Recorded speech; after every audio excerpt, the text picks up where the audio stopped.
des hauts et des bas. Le club des éditorialistes, mesuré par Thomas Blinet. C'est pas la gauche, la France. C'est pas la droite, la France. La France, c'est tout à la fois. C'est tous les Français. Bonsoir à toutes et à tous, c'est très heureux de vous retrouver pour un nouveau club des éditorialistes. Alors on va traiter un sujet pas habituel dans notre club des éditorialistes parce qu'on va sortir de France une fois n'est pas coutume et on va regarder le fameux match Chine-États-Unis parce que même si on sort de France, ça nous impacte forcément un petit peu tous les jours. Alors ce match du siècle, parce que c'est comme ça qu'il faut le voir, on va en débattre et je suis accompagné aujourd'hui par Gilles Singès, vous êtes journaliste et éditorialiste à l'opinion. Merci de nous rejoindre pour cette première participation à Des hauts et des bas. Bonsoir Gilles. Bonsoir. Et Didier Maisto, vous êtes journaliste, vous êtes le président de PDA TV et vous présentez aussi Radio Maisto sur notre chaîne. Bonsoir. Bonsoir Didier. Alors, Chine-États-Unis, on a baptisé ce sujet le match du siècle. Alors, moi je me rappelle de Napoléon, forcément, comme beaucoup de gens qui aiment l'histoire, il avait fait une prophétie. Quand la Chine s'éveillera, le monde tremblera, disait donc Napoléon Ier. Alain Peyrefitte, en 1973, s'inspira de cette prophétie pour publier un livre d'anticipation sur ce qu'allait devenir ce pays. Fort de ses 1,4 milliard d'habitants, la Chine est en train de changer le monde et même si les États-Unis sont encore sur de nombreux critères la première puissance mondiale, nous connaissons très probablement déjà le score du match du siècle. Alors, Gilles Singès, est-ce que le match est plié ? Moi, je ne le dirais pas comme ça, parce que, regardez, à une époque, c'était dans les années 90, fin des années 80, on parlait du Japon.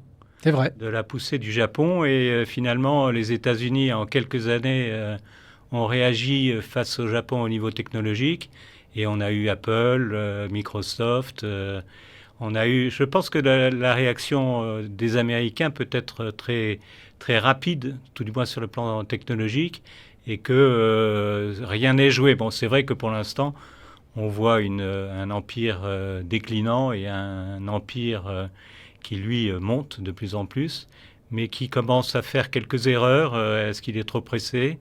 On voit que sur le plan de la communication, il y a eu quelques couacs ces derniers temps. Je pense que la pandémie de la Covid aussi a fait très mal, même s'ils s'en défendent à Pékin, et que je pense que la réaction actuelle à la tête des États-Unis, qui a commencé avec Donald Trump et qui continue avec Joe Biden, puisque la politique à ce niveau-là n'a pas beaucoup changé, fait que le match n'est pas encore joué, à mon avis. Alors on va voir si le match n'est pas joué, on va voir également la réaction de Joe Biden par rapport à l'administration Trump. On va aussi à un moment donné dans notre émission regarder du côté de l'Europe parce que malgré tout ce match, nous ne sommes pas seulement spectateurs, on va être quelque part acteurs, mais je me tourne vers vous Didier Maisto tout de suite. Même question pour commencer à ouvrir ce débat, le match est plié pour vous ou pas ? Pas du tout. On ne sait pas du tout ce qui va se passer. Chaque bloc, je dirais, a des atouts, chaque bloc commet des erreurs. Il y a un bloc autoritaire, on va dire, qui est la Chine et qui met toute la puissance de son autorité, du parti communiste qui peut bloquer aussi des grandes entreprises qui étaient en bourse et qui fait une politique hégémonique et qui ne s'encombre pas d'aucune déontologie, qui met pas de tact, qui s'en moque complètement. Hein, c'est l'efficacité. Les États-Unis, ils ont aussi quand même des avantages. Alors, les avantages technologiques, ils les ont perdus parce que la Chine les a largement dépassés. Hein. Quand on regarde le nombre de brevets, quand on regarde sur la high-tech, quand on regarde sur les logiciels, sur les drones, ils ont pris une avance prodigieuse. Mais c'est vrai que les États-Unis peuvent réagir promptement. Ils ont encore mis récemment 50 milliards sur la table pour les nouvelles technologies. Donc rien n'est plié, rien n'est fait. Ils ont commis des erreurs, c'est vrai. Alors, la Chine ne fait pas vraiment envie, même si elle a une grande force de persuasion, elle n'a pas véritablement une force de séduction à l'échelle internationale.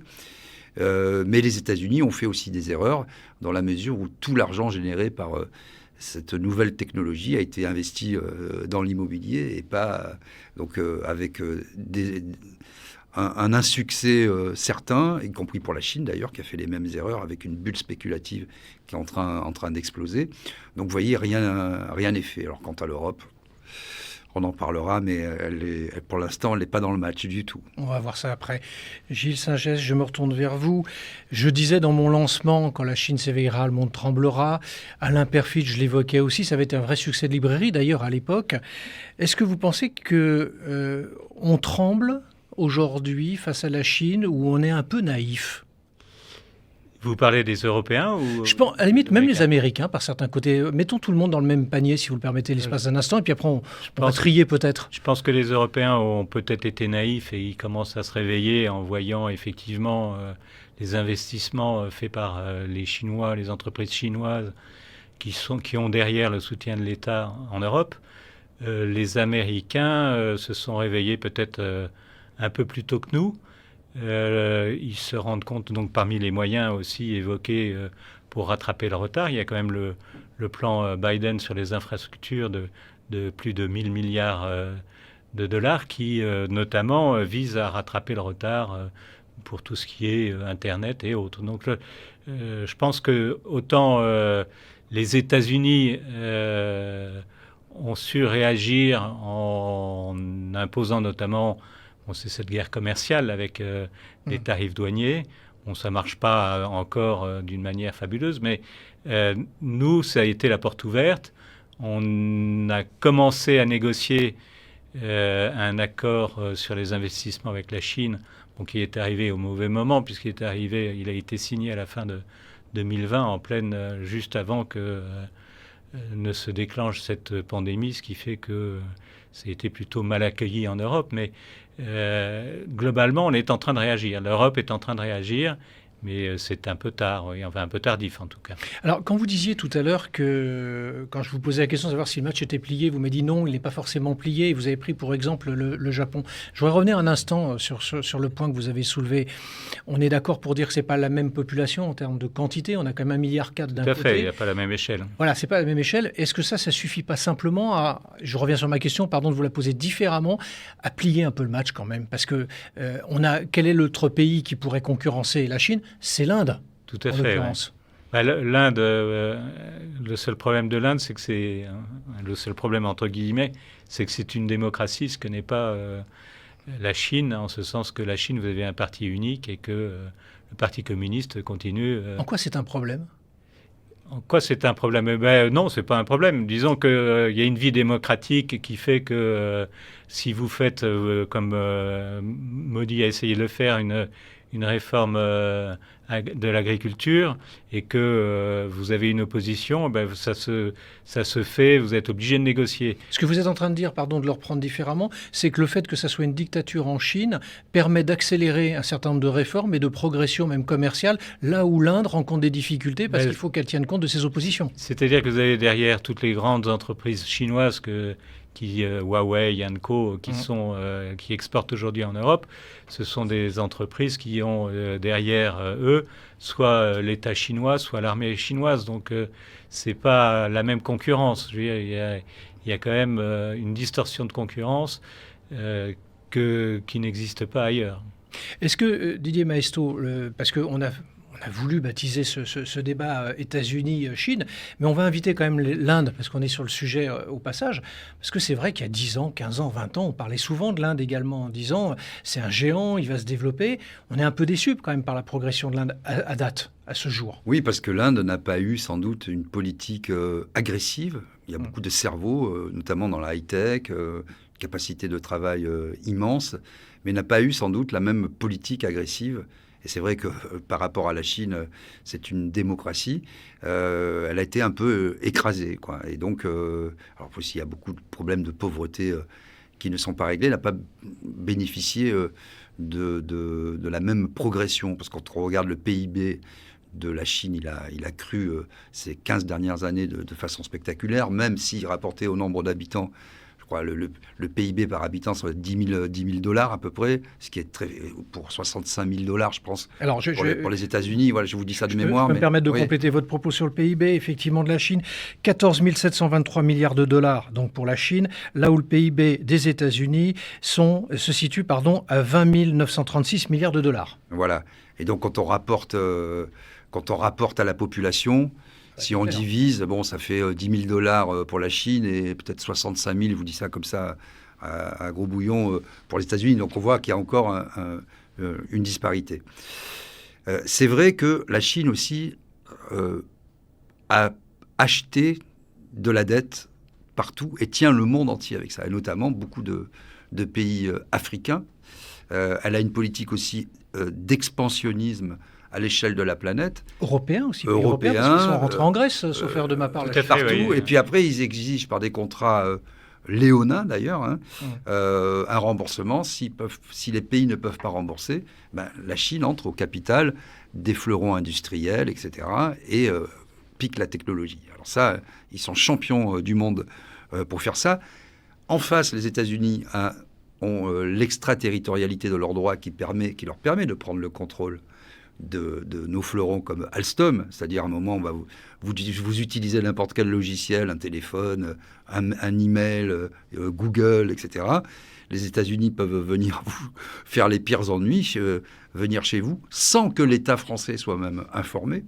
Vous déclenchez des procédures, vous menacez de 1000 ans de prison. Si vous êtes à la tête d'une entreprise, c'est ce qui s'est passé avec Bernard Cron, vous donnez les clés, quoi.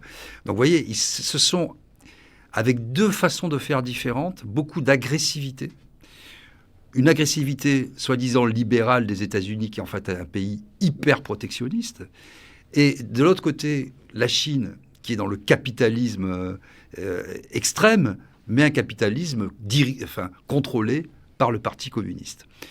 Ce qui pouvait être alors, ça a été l'ancien dirigeant chinois Deng Xiaoping qui avait complètement, quand même, sur la fin en tout cas, ouvert, ce qui permettait l'innovation, etc. Aujourd'hui, Xi Jinping est en train de tout refermer. Donc, ce qui était un avantage, aujourd'hui, il y a moins d'échanges et on voit que ça augmente moins vite par rapport aux États-Unis. Si vous voulez, sur les 2 dernières années, quand on regarde, aux États-Unis, si on fait sur la même base, il y a 50% de croissance et en Chine, 20%.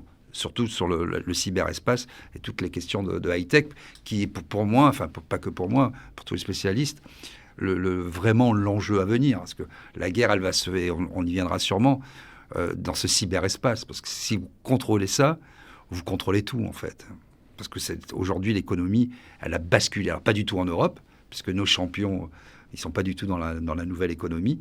Mais dans le monde entier, les géants sont dans la nouvelle économie. Vous avez raison de citer Deng Xiaoping, parce qu'il faut se souvenir effectivement qu'à l'époque, donc, il a été un des successeurs de Mao, il avait dit il faut accepter, je ne le cite pas forcément très proprement, en tout cas dans le texte qu'il avait donné, mais il avait dit il faut accepter que certains Chinois s'enrichissent plus vite que d'autres. Vous vous souvenez de ça, Gilles Sangès ? Il y a eu effectivement, un certain nombre de milliardaires chinois, effectivement.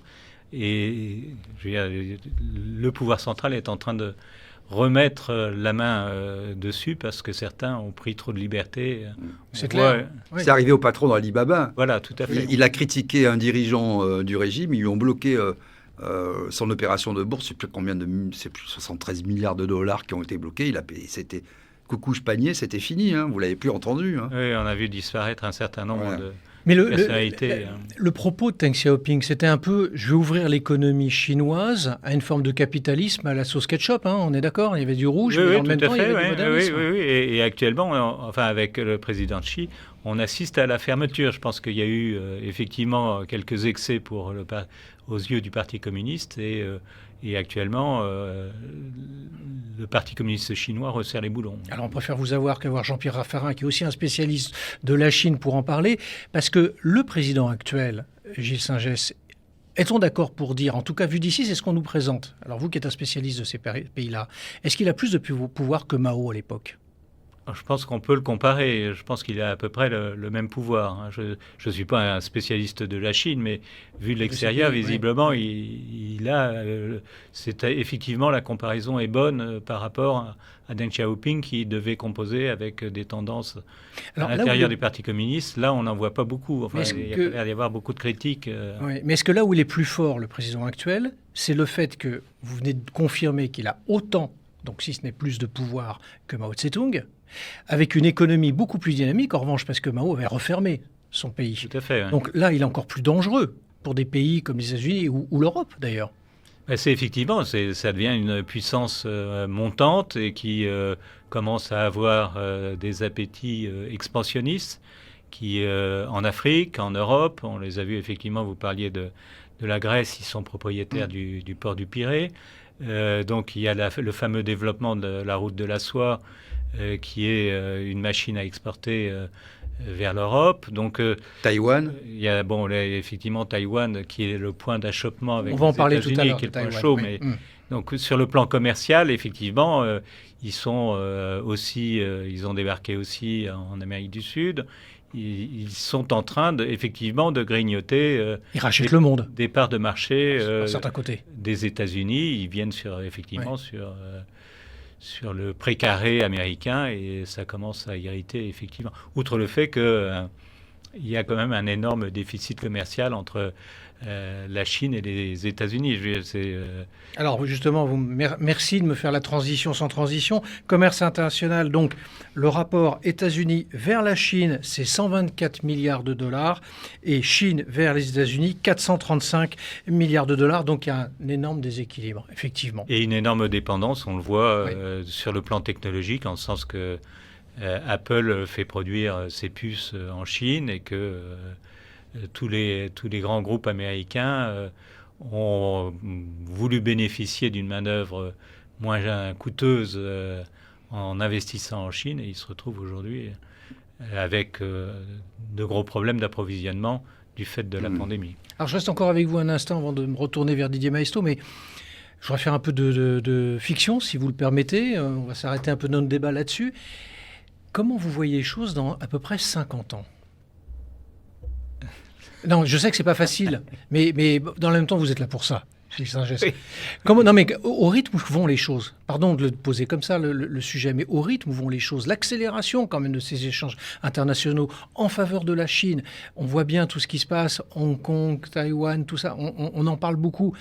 50 ans, c'est demain quelque part. Oui, mais enfin, de là à prédire 50 ans d'avance, mais disons que la Chine est peut-être un peu trop pressée et elle commence à faire des erreurs, et les États-Unis commencent à réagir, l'Europe aussi un peu. Donc est-ce que l'intérêt de tous, c'est qu'on trouve un équilibre ? Je pense que pour les Chinois aussi, ils sont dans une période de digestion, donc en dehors du point très chaud que représente Taïwan, est-ce qu'ils n'ont pas intérêt à calmer le jeu des deux côtés ? C'est parti très fort avec Donald Trump. Le ton a continué à être très élevé avec Joe Biden quand il est arrivé à la Maison-Blanche. Je vous en parlais tout à l'heure. Et là, on voit quand même, il n'y a pas énormément de signes, mais la décision, par exemple, récente de Pékin et de Washington de taper dans les réserves pétrolières pour essayer de calmer le jeu sur le front des prix de l'essence, c'est un signe au moins d'une certaine coopération. Mais alors, c'est intéressant là ce que vous prenez pour répondre à ma question parce qu'il est profondément commercial. Hein. Tout à fait. Pour l'instant, heureusement, pour l'instant, la guerre est uniquement commerciale. Mais si vous voulez, c'est un peu la question dans ma question. Si vous le permettez, c'était quand je parlais à échéance 50 ans, mais on peut le faire à moins, c'est pas le sujet. C'est est-ce que ça peut pas tourner en conflit ? Si, ça peut. Pas que commercial, on est bien. Non, on est dans une période où effectivement la température est élevée et qu'il y a un point chaud, si ce n'est brûlant, c'est Taïwan, Taïwan et puis la mer de Chine, que les Chinois veulent récupérer. Et que les États-Unis ne veulent pas lâcher parce que, de toutes les façons, elle a des partenaires dans la région qui voient les ambitions chinoises avec un œil inquiet. Je pense au Japon, à l'Inde, l'Indonésie éventuellement aussi. Tous les pays dans la région commencent à s'inquiéter sérieusement de l'expansionnisme chinois. Didier Maistre, alors je ne vais pas vous demander à 50 ans, mais dans le même temps, il faut quand même prévoir, ça c'est pour nos enfants, nos petits-enfants, ça a son importance. C'est très difficile, mais ce qu'on peut dire, c'est qu'il y a plusieurs scénarios possibles. Il y a un scénario de guerre technologique. C'est-à-dire, on est dans le cyberespace et on voit bien que les enjeux aujourd'hui, c'est plus des guerres comme on a pu connaître dans la Deuxième Guerre mondiale ou la guerre froide avec des menaces nucléaires, etc. On n'est plus du tout dans ça, même si ça existe toujours. Un conflit armé peut toujours se faire jour. Bon, j'y crois pas beaucoup. Je pense que ce qui est stratégique aujourd'hui pour ces deux pays, c'est de... Vous parliez d'Apple tout à l'heure. C'est compliqué pour Apple, même si les GAFA commencent à gêner sérieusement l'économie, les dirigeants américains, c'est compliqué de faire fabriquer ces puces en Chine. Parce que vous pouvez aujourd'hui activer ou désactiver à distance et toute l'économie, que ce soit sur les flottes automobiles, que ce soit sur un peu dans tous les secteurs, l'enjeu, c'est de prendre le contrôle à distance. Et ça nous a déjà envahis avec les enceintes connectées, l'électroménager connecté. Donc, des deux côtés, chacun réalise qu'il faut être propriétaire de sa technologie et de ne pas pouvoir justement agir à distance.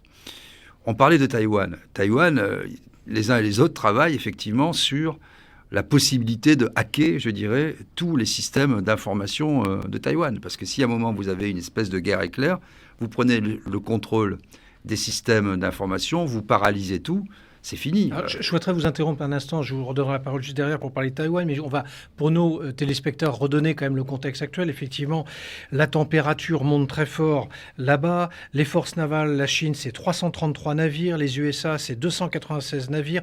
Début octobre 2021, en d'autres termes, hier, la Chine a envoyé 150 avions de guerre aux abords de l'île. Le ministre de la Défense taïwanais a déclaré devant l'Assemblée qu'une invasion des Chinois était prévisible pour 2025 ou plus tard.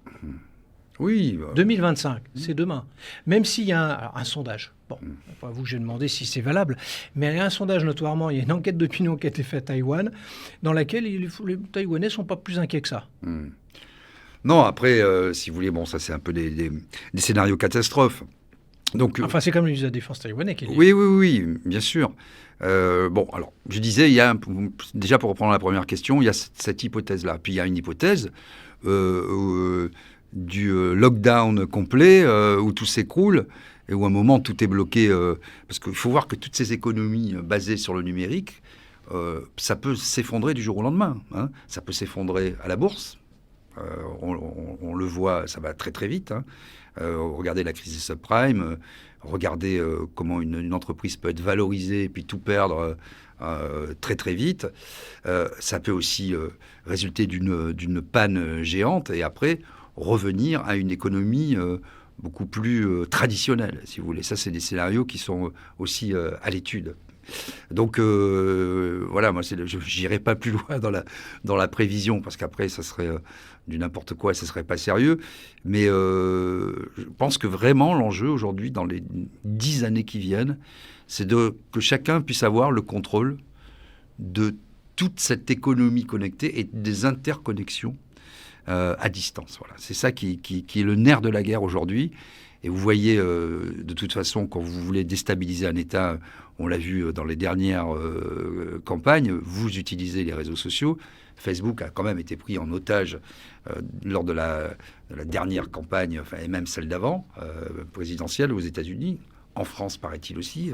En tout cas, c'est ce que dit M. Macron. Permet d'un peu plus douter de ce que dit Emmanuel Macron.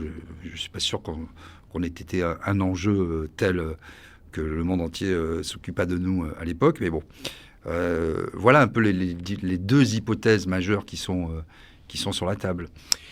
Gilles Singès, Taïwan, vous avez commencé à nous en parler tout à l'heure. On va rester quand même sur ce sujet-là parce que c'est quand même un point chaud sur la carte. C'est le point, oui. C'est là où ça peut... faire tout basculer. Ça peut éclater, oui. C'est l'endroit où, effectivement, la tension est au plus haut. Alors vous aviez commencé à dire tout à l'heure qu'effectivement il y avait un rapport avec à l'époque de l'administration Trump, où Trump faisait du Trump, on ne va pas revenir sur son mandat, mais dans le même temps Biden ne fait pas très différent avec... Non, il y a une continuité. Une continuité. Oui, tout à fait, vis-à-vis de la Chine, il y a la même continuité, à la limite même, il est revenu dessus, mais il y a quelques jours, il a dit que c'était une opération chinoise à Taïwan serait pour lui un acte... déclaration de guerre et qu'il réagirait. Bon, la Maison-Blanche est revenue après pour tempérer le propos, mais enfin, oui, non. Tout en sachant que... C'est du sérieux. Je veux dire, la première rencontre entre Anthony Blinken, le secrétaire d'État américain, et son homologue chinois, ils se sont trouvés en Alaska, et ça s'est très mal passé. Enfin, ils se sont injuriés chacun de leur côté, et puis ils sont partis, quoi. Donc, non, il y a effectivement... Taïwan est un lieu où effectivement tout peut sauter. Alors, Joe Biden est intervenu sur le sujet taïwanais, vous avez commencé à l'évoquer. Globalement, il fait d'une Trump, on vient de le dire aussi tous les deux. À la différence près, c'est qu'il insiste un peu plus, lui, à la différence de Donald Trump, sur les alliances contre la Chine. Il essaye de plus associer les autres pays. Le partenariat, le Quad, avec donc l'Inde, le Japon, l'Australie. On en a été dommage collatéral récemment, puisque donc il y a eu aussi il y a la Grande-Bretagne maintenant qui est quand même plus ou moins associée. La France aurait bien aimé effectivement pouvoir participer à cette alliance dans l'Indo-Pacifique, mais donc effectivement contrairement à Trump qui ne voulait absolument pas dépendre de personne et surtout pas de ses alliés, Biden lui ménage quand même effectivement ses partenariats, que ce soit avec l'Inde et le Japon.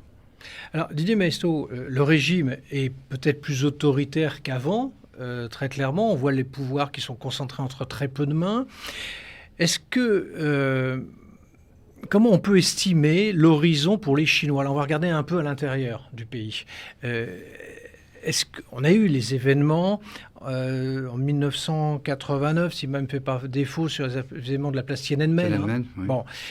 Où on a cru, tous les Occidentaux ont cru qu'il allait se passer quelque chose en Chine et qu'un début de démocratie allait arriver. Alors, il faut le remettre dans le contexte des années 80, fin des années 80. On a quand même tout le bloc de l'Est qui était en train d'en découdre et de tomber. On avait vu les fameuses années de plomb de régime Ceausescu en Roumanie tomber, qui nous avait beaucoup frappé en France quand même.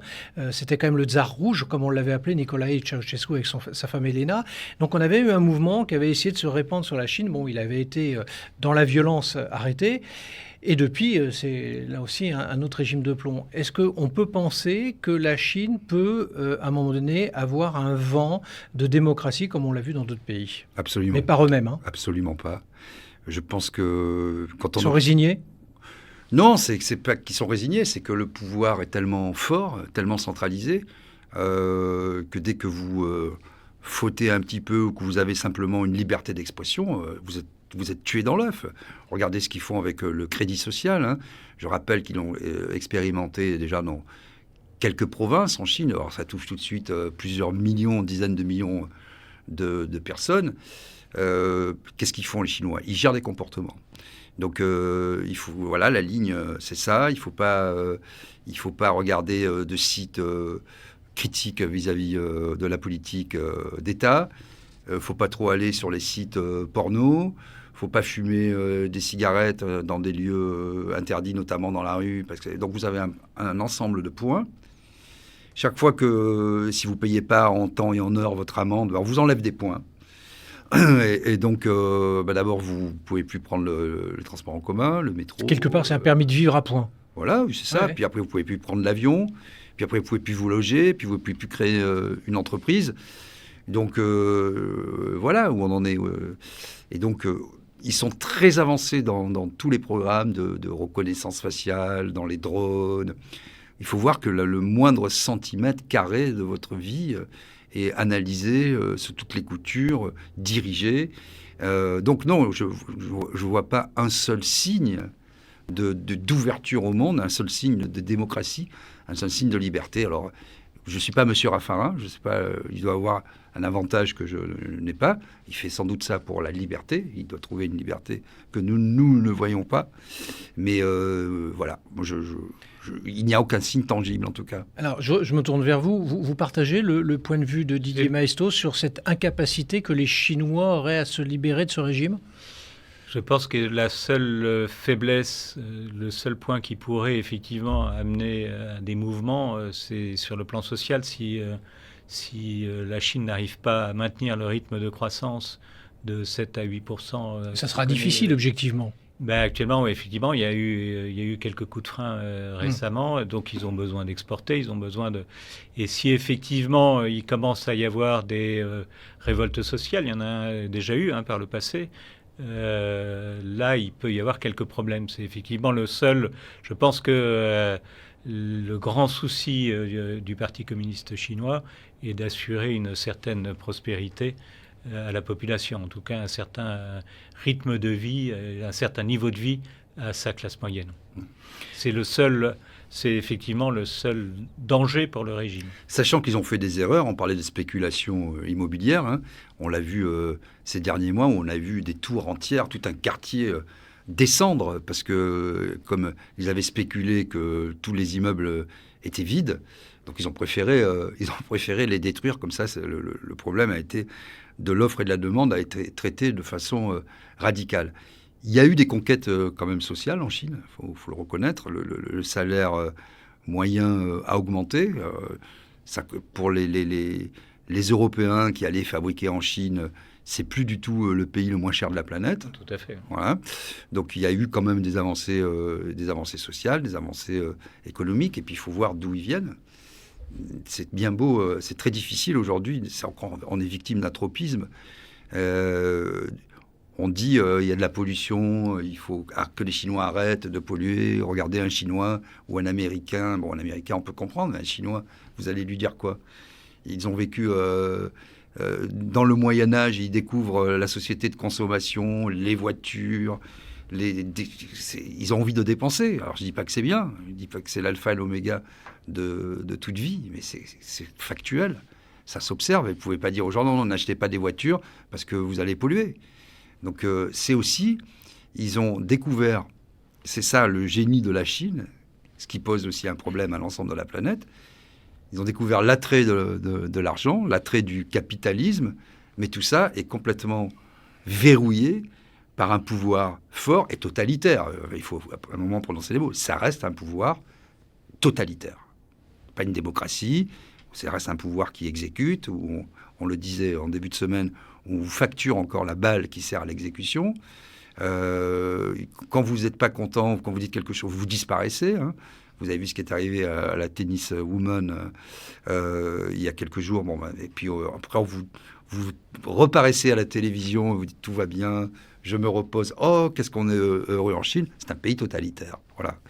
Et donc, un pays totalitaire qui fait de l'argent, qui garde ses cerveaux et qui garde l'argent chez elle, dans son pays. Et ça, c'est un peu les données du problème. Gilles Singès, est-ce que Joe Biden et son administration sont crédibles face à la Chine d'aujourd'hui ? Est-ce que Donald Trump n'était pas plus crédible ? Est-ce que les deux ne sont pas crédibles ? Comment vous faites un peu l'analyse de comparaison entre l'administration Trump et l'administration Biden ?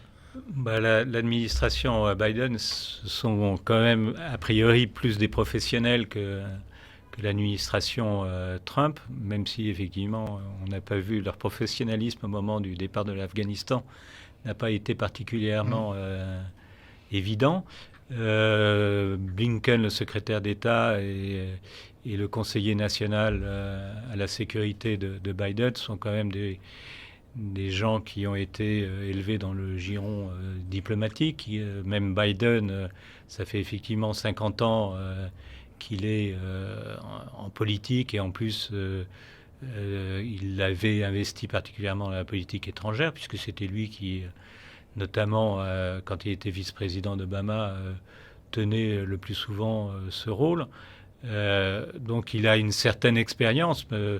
Maintenant, c'est deux styles différents, mais l'objectif est le même. Entre Trump et Biden, Mais Donald Trump avait un style plus va-t-en-guerre, plus agressif. On l'a bien vu pendant son mandat. Oui, bien sûr. Mais est-ce que les résultats étaient meilleurs? Je ne suis pas convaincu. Regardez sur le plan commercial, en tout cas, il a continué à élever de plus en plus les tarifs douaniers pour les produits chinois. Le déficit commercial est toujours là. Donc, je pense que c'est vrai que ça ne peut pas se faire comme ça du jour au lendemain, puisque les Américains, la classe moyenne américaine, est très contente de pouvoir acheter des produits chinois à bas prix. Mais globalement, il y a eu deux styles. Il y a eu l'un qui était un peu instable, puisque tantôt Donald Trump disait que le président Xi était son meilleur ami, et puis le lendemain, il dénonçait sa politique commerciale. Là, au moins, c'est clair, Biden n'a rencontré, et encore que virtuellement, par visioconférence, le président Xi il y a quelques jours. Or, ça fait bientôt 1 an qu'il est au pouvoir. Donc, on va voir ce que ça va donner. Mais il y a une continuité. Il y a deux styles différents, mais l'objectif, je pense, est le même. Didier Maisto, deux styles différents, un plan de continuité. Vous jugez, vous, Joe Biden, plus crédible pour être un négociateur face au président chinois que Donald Trump? Alors, déjà, Donald Trump, c'est vrai que du point de vue, quand il avait augmenté les tarifs douaniers, ça avait été un échec. Et d'ailleurs, les Américains eux-mêmes, quand on leur demande, on les sondait régulièrement, ils étaient plus tout à fait pour cette idée-là. Effectivement, ils voulaient consommer des produits chinois. Et America First, de ce point de vue, c'était pas terrible. Et dans l'opinion publique américaine, ça avait été battu en brèche. Alors après, pour ce qui est de Joe Biden, honnêtement, oui, on peut dire que l'administration est un peu plus pragmatique et moins va-t-en-guerre. En revanche, si vous me posez la question de Joe Biden lui-même, j'ai quand même un doute fondamental sur ses capacités mentales, cognitives et sur sa forme. On le voit dans les conférences de presse, il a des absences, il parle peu, il n'a pas un regard très clair. On voit que quand on lui pose des questions, parfois, il est ailleurs. Ça fait quand même un petit peu pantin avec de la naphtaline. C'est pas très réjouissant. Ça fait un peu peur quand même. Alors, de temps en temps, effectivement, il a je suis pas sûr que cet homme soit complètement lucide tout le temps. Voilà.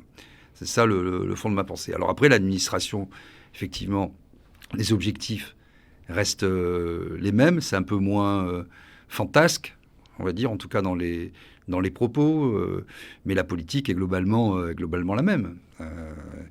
C'est vrai qu'on a beaucoup reproché à Biden, par exemple, cette histoire de retrait des troupes. Bon, ça avait été signé par Trump, de toute façon. C'était le fruit d'un traité. Donc, alors après, il semblait découvrir, alors c'est ça, et nous-mêmes, le monde entier découvrait un peu hébété, que lui-même était hébété. Il n'avait rien vu venir, alors que tout cela a été négocié avec les Américains et avec les talibans. Il faut quand même le savoir. Donc il y a une différence de style, il n'y a pas une différence fondamentale de politique. Chacun, alors là, ils se sont neutralisés avec ces histoires de douane. Ils ont bien, chacun a fait un effort. La Chine a fait un effort. Les États-Unis ont fait un effort pour faire retomber la pression, parce que les efforts conjugués les uns contre les autres, c'était à somme nulle. Et tout le monde était perdant, finalement, dans ces histoires de barrières douanières. Ce qui compte dans une économie mondialisée, vous ne pouvez pas faire des barrières douanières. Ou alors vous proposez vous-même vos propres produits, ce qui impliquerait de vivre dans une totale autarcie. Aujourd'hui, vous êtes dans une économie ultra-libérale, ou en tout cas avec la libre circulation des biens et des marchandises. Vous avez une économie qui est sur le net, vous pouvez acheter le monde entier, c'est très difficile de taxer les produits. Ça a marché aux États-Unis avant, je dirais, qu'on bascule dans la net économie. Par exemple, quand vous aviez des entreprises comme Harley-Davidson qui étaient super endettées, etc. À un moment, l'administration américaine a décidé que toutes les motos japonaises ou européennes étaient taxées à 400%. Donc, au lieu d'acheter une Honda $5 000, vous l'achetiez 30 000 $, quoi. Et quand les Harley Davidson étaient à 8 000 $, ça, c'est reparti en flèche. Ils ont sauvé aussi quand même l'industrie automobile, comme ça, avec des subsides d'État, des plans de relance massifs. Je pense qu'on est à la fin un peu de ce système-là. Maintenant, il faut qu'on voit d'ailleurs dans les derniers plans, on investit beaucoup dans l'immatériel, dans la recherche, dans la haute technologie, dans l'intelligence artificielle. Ce que vous voulez dire par là, c'est que tant qu'il y avait des frontières quelque part, il était possible de faire des blocus, des formes d'embargo économique, alors que là, on est dans une dématérialisation de l'économie, voilà. Et c'est celle-là qui va être la plus difficile à gérer. On est dans une dématérialisation de tout, en fait. C'est ce dont parlait Michel Serres, il parlait de troisième révolution anthropologique. On a basculé, vous savez, avec Facebook, Metaverse, dans ces mondes virtuels, etc. Donc même la notion de frontière, la notion d'entreprise réelle, avec des locaux, regardez les banques, regardez Tesla. Tesla, vous la commandez sur Internet, vous n'avez plus de guichet bancaire. Tout le commerce international passe de plus en plus sur Amazon, etc., qui maintenant vous propose même de la nourriture. Donc on est en train de basculer dans un monde un peu virtuel, avec des esclaves en bout de chaîne, parce qu'il faut quand même des gens qui travaillent. Ça, c'est l'ubérisation de nos sociétés. Parce que dans les entrepôts Amazon, il y a toujours des gens, même si c'est automatisé. Donc il y a une société qui est complètement passée dans le virtuel. Mais pour faire marcher le virtuel, il faut des esclaves. Et donc l'enjeu, c'est un peu ça. C'est tout le monde veut être de l'autre côté de la barrière et ne pas voir. Regardez même ce qui se passe avec la Coupe du Monde au Qatar. Tout est magnifique, mais il y a quand même des gens qui travaillent, qui meurent. Et vous voyez, donc, à mon avis, ces enjeux, les enjeux sont là, avec une opinion publique quand même, un éveil malgré tout, qui accepte de moins en moins l'écologie qui est méprisée, les droits de l'homme. On en parle quand même. On va en parler des droits de l'homme dans un instant. Alors, messieurs, je voudrais vous arrêter un instant dans le propos de notre débat. Revenir au titre de notre émission, à savoir Chine, États-Unis, le match du siècle. Mais il y avait un point d'interrogation. On va s'intéresser au point d'interrogation. Est-ce que c'est forcément ce match-là auquel on doit assister dans les années à venir ? On a parlé tout à l'heure de l'Inde. Est-ce que ça ne peut pas être le match Chine-Inde et voir les États-Unis glisser, par exemple? On pourrait aussi dire évoquer l'Union européenne, si effectivement... La différence pas, c'est que ce n'est pas un pays. Non, c'est pas un pays, mais ensemble, c'est quand même la première puissance commerciale. J'en conviens, mais il faudrait déjà qu'on se mette d'accord sur les taux de TVA, par exemple. Ça serait pas mal, non? Non, mais ça peut... je veux dire, c'est autant que l'Inde. L'Inde, ils ont pris quand même énormément de retard. Donc, l'Union européenne peut être au même niveau. Vous y croyez, sérieusement? J'y crois pas, mais on parle de scénario. Je dis, c'est crédible tant qu'à faire. Si on met, on ne sait jamais. Je veux dire, si effectivement, ne serait-ce que sur le plan commercial, l'Europe arrivait à imposer ses conditions à la Chine et aux États-Unis aussi, puisque globalement, c'est son jeu actuellement. L'Europe n'a pas envie de suivre totalement les États-Unis d'une manière aveugle dans sa politique de rétorsion contre la Chine.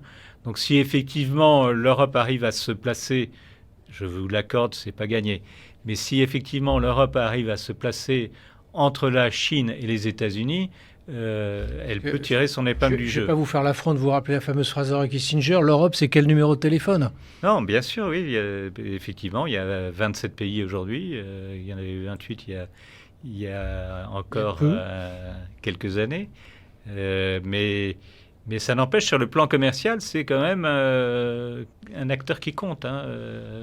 Donc, le jour où l'Europe se rendra compte et que il y aura un accord, c'est vrai que chacun tire dans son sens, que ce soit l'Allemagne ou autre. Mais si, ne serait-ce que sur le plan commercial, il y avait un début d'entente un peu plus serrée, il y a aussi ce projet d'Europe de la défense que les États-Unis, en tout cas Joe Biden, semble pousser un peu, ce qui est un changement. d'autonomie, la fameuse autonomie stratégique chère au président Macron. Pourquoi pas? Je veux dire, vous pensez sincèrement que le match est plié sur le choix des acteurs? C'est-à-dire que c'est vraiment un pour match... l'instant, oui, c'est un Mais même pour duel. les années à venir. Vous pensez que la Chine est vraiment... l'Inde est vraiment décrochée, là? L'Inde, oui, ils ont décroché, oui. Oui, et vous ne les voyez pas revenir au niveau auquel on les avait estimés il y a quelques années? Ils ont actuellement besoin des États-Unis et du Japon pour résister face à la Chine. Donc, si eux-mêmes n'y croient pas, c'est pas moi qui vais y croire. Didier Maistre, vous partagez ce point de vue? Comment dirais-je, l'Inde est un peu en deuxième division? Oui, elle est en deuxième division, comme l'Europe. C'est vrai que quand on regarde l'Europe d'un point de vue, si on additionne... le problème, c'est qu'on additionne des poireaux et des carottes. Quand on regarde ce marché qui est sans doute un énorme marché, peut-être... Parler de l'Europe. De l'Europe, peut-être pas le premier mondial, mais en termes, ça pèse très très lourd. Le problème, c'est vrai qu'on est encore je sais pas moi, un agrégat d'États-nations, hein, même si on n'a plus vraiment d'autonomie puisqu'on est muselé par la Commission européenne, l'Union européenne et qu'on a signé des traités qui nous tiennent. Mais on est dans cette contradiction stratégique parce qu'on a encore gardé l'illusion d'avoir des marges de manœuvre. Et donc, chacun tire la couverture à soi. Regardez ce qui s'est passé. Alors, d'un point de vue fiscal, vous avez des paradis fiscaux, appelons ça comme ça, ou des enfers, c'est selon le Luxembourg, l'Irlande. Je ne parle même pas des îles anglo-normandes, ça c'est encore autre chose. Mais bon, c'est sous la sphère d'influence européenne ou en tout cas britannique. Et on voit déjà que quand je dis britannique, la Grande-Bretagne n'a eu de cesse que de torpiller l'Union européenne de l'intérieur depuis qu'elle y est entrée. L'Allemagne fait une politique allemande. Quand vous regardez les exportations, et quand vous regardez d'ailleurs, c'est très intéressant, la balance commerciale de chaque pays européen, vous voyez que l'Allemagne fait... nous, on est dernier de la classe pour le coup. On a un déficit énorme.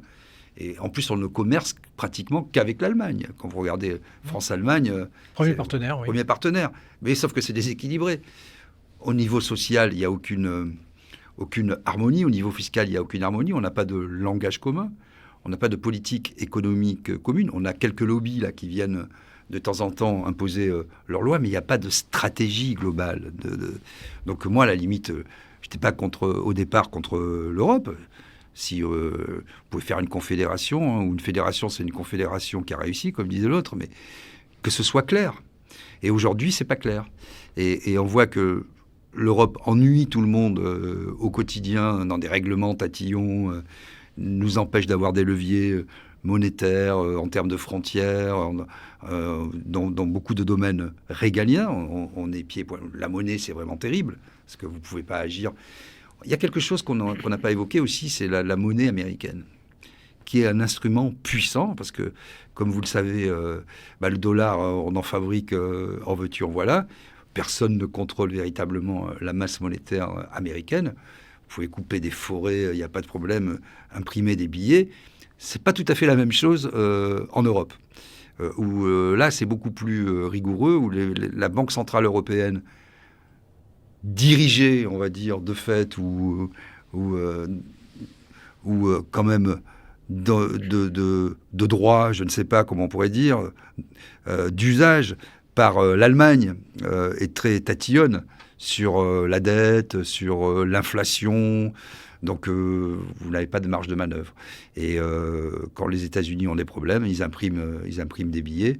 Et personne ne va leur dire, personne ne va contrôler leur masse monétaire. On ne sait pas aujourd'hui combien de dollars sont véritablement en circulation dans le monde. Et ça,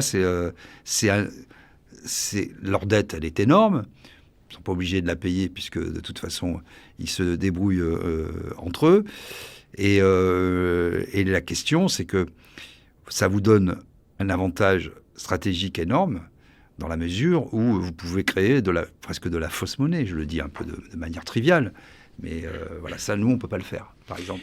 Gilles Saint-Gest, il y a une hypothèse que personne n'ait a priori avancée ou étudiée, c'est que la Chine se mette d'accord avec l'Inde. Parce que, pourquoi je vous dis ça? Ça ne sort pas de nulle part. C'était dans les années de Gaulle. André Malraux l'avait envisagé. Il avait dit, s'ils arrivent à se mettre d'accord, ces deux pays, ça va totalement et profondément et durablement changer le monde. Mais depuis, c'est vrai qu'on n'en parle pas. Parce que ne serait-ce qu'en termes de nombre d'habitants, hein, c'est 3 milliards. Oui, non, mais à part le fleuve Amour, pour l'instant, je ne vois pas ce qu'ils ont grand-chose en commun. Bah si, parce je pense que qu'il y a quand même... Il y a un point, Il si y a, vous il y a quand permettez. même là aussi des Oui. lieux de conflit, des points chauds Probablement. entre les deux pays. Non, on l'évoquait aussi sur le niveau industriel, puisqu'on disait que la Chine était le pays du hard, la fabrication, copieur aussi beaucoup, hein, mais pays du hard, et que l'Inde, pardon, est le pays du soft, hein, le coin de Bangalore, où effectivement, tout ce qui est l'intelligence, les softs, les programmes sont conçus, hein, qui nous sont vendus après dans les produits que les Chinois fabriquent. Donc on pouvait, sur le niveau industriel, associer quelque part les deux pays. Oui, enfin pour l'instant, l'histoire les montre plutôt opposés. Tout à fait. Mais c'est une hypothèse quand même qu'on peut soulever. J'y crois pas beaucoup pour l'instant. Hein. Par la nature des deux pays ? Pour l'instant, c'est vraiment pas les mêmes régimes. Je vois pas ce qui peut pour l'instant les rapprocher. Par contre, ce qu'on voit actuellement, c'est effectivement un rapprochement entre la Russie et la Chine. Qui est quand même maintenant, la Russie est totalement tournée vers la Chine. Et ça peut aussi peser dans la balance. Et vous pensez plus à ce type d'association, d'alliance qu'à d'autres natures d'alliances ? Oui, parce que pour l'instant, il faut dire que la Chine est pour l'instant un peu isolée.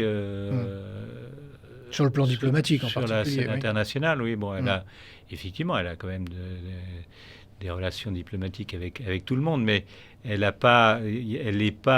peut pas mettre en avant des alliances comme l'Inde, le Japon et les États-Unis et l'Australie. Enfin, elle est seule face à ce quad, ce qu'on appelle le quad. Et je vois pas l'Inde changer de camp, les États-Unis, le Japon et autres. Alors oublions l'Inde un instant. Didier Maistre, ce match Chine-États-Unis. Est-ce que le grand sacrifié, ça ne va pas être l'Europe, du coup ? C'est fort possible, en tout cas. Et la France en particulier aussi. Bon, l'Europe, si vous voulez, c'est... Alors, déjà la France. La France a essayé d'être une troisième voie à chaque fois, etc. Bon, on voit bien que ça ne marche pas. Oui, ça ne prend pas, oui. C'est pas que ça a foiré, c'est que ça n'a pas marché, disait Macron, je crois. Bon. Donc, ça ne marche pas.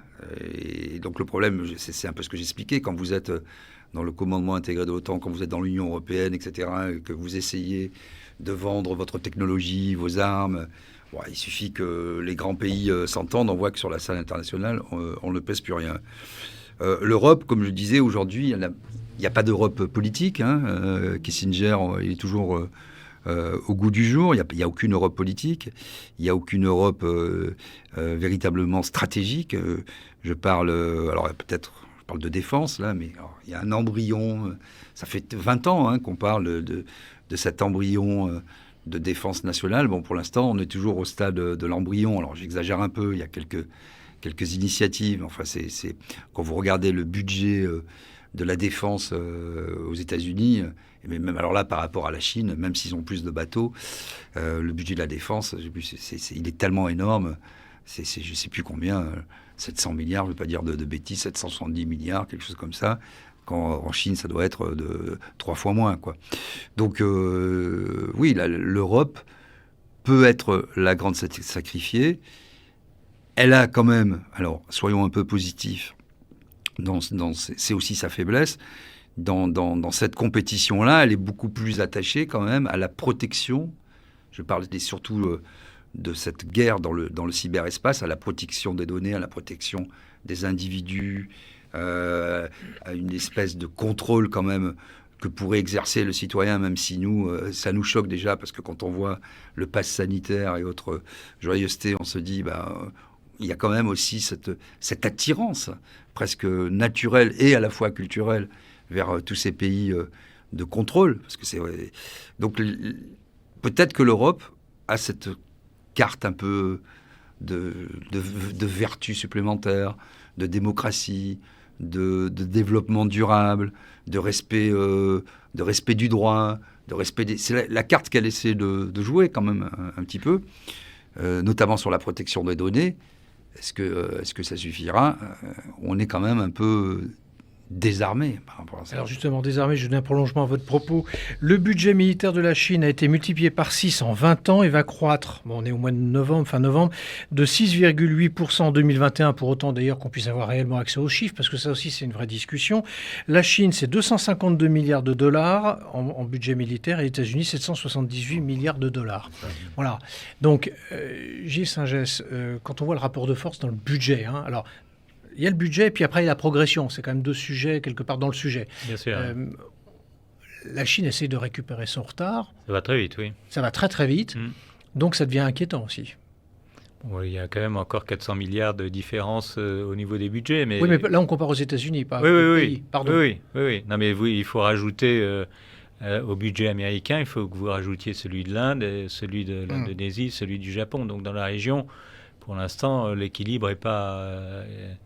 Par exemple, prenons un exemple très concret. On a parlé tout à l'heure dans notre propos de Taïwan. Oui. Si un conflit éclate là-bas, que effectivement la Chine décide d'envahir Taïwan, il est assez probable, en tout cas c'est ce que Joe Biden a évoqué, qu'il laisse faire. Oui. Bon, donc il intervienne. C'est quoi le scénario ? Parce que si j'écoute, comme je le disais tout à l'heure, le ministre taïwanais de la Défense, c'est un truc, il faut s'y attendre d'ici 3 ans, quoi, concrètement. Le scénario, c'est... Catastrophe. Une guerre, oui. C'est une guerre. Mais c'est une guerre États-Unis-Chine ou c'est un embrasement ? Difficile vu dans la région. Vu le rapport de force et les alliés. Ça risque plutôt d'être un embrasement qu'une guerre États-Unis-Chine. Vous pensez à un conflit mondial quand vous dites ça ? Mais, on peut l'envisager ? Oui, enfin rien de peut-être. Rien n'est à exclure. Rien n'est à exclure. Oui. Oui, non, on est effectivement... S'il y a une poudrière, c'est effectivement à Taïwan. Et vous pensez que aujourd'hui, la plus grosse poudrière, elle est là-bas ? Pas que ça, quand je parle de... Je parle pas, je sors un peu de notre sujet, pardon, mais c'est des sujets trop importants pour qu'on les évacue trop rapidement. Je parle pas simplement du rapport Chine-États-Unis, mais y a-t-il un autre lieu sur notre planète où on peut faire un embrasement mondial ? Parce que là, on parle bien de ça.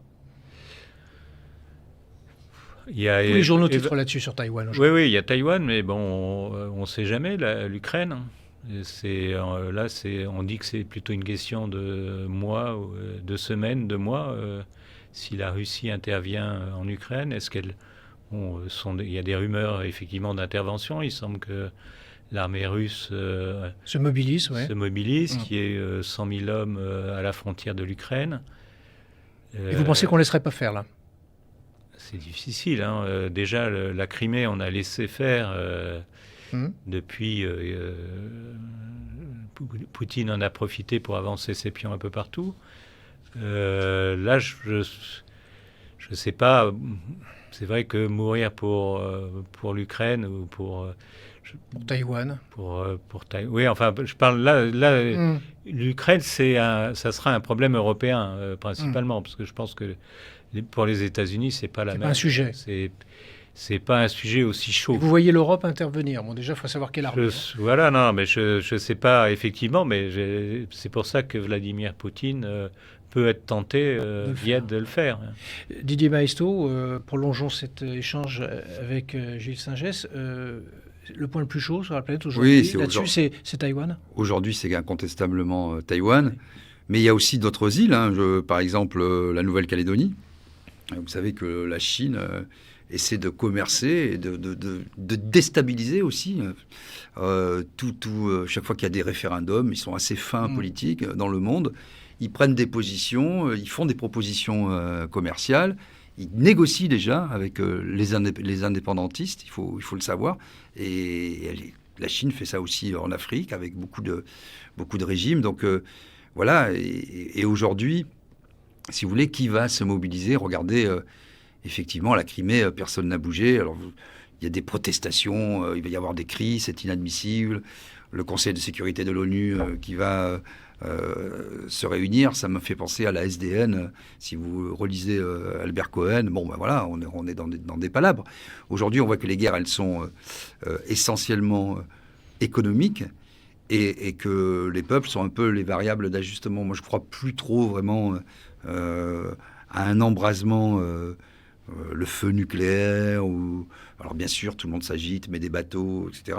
Mais les guerres, aujourd'hui, elles sont beaucoup plus technologiques, elles sont beaucoup plus économiques, et dans ce monde virtuel.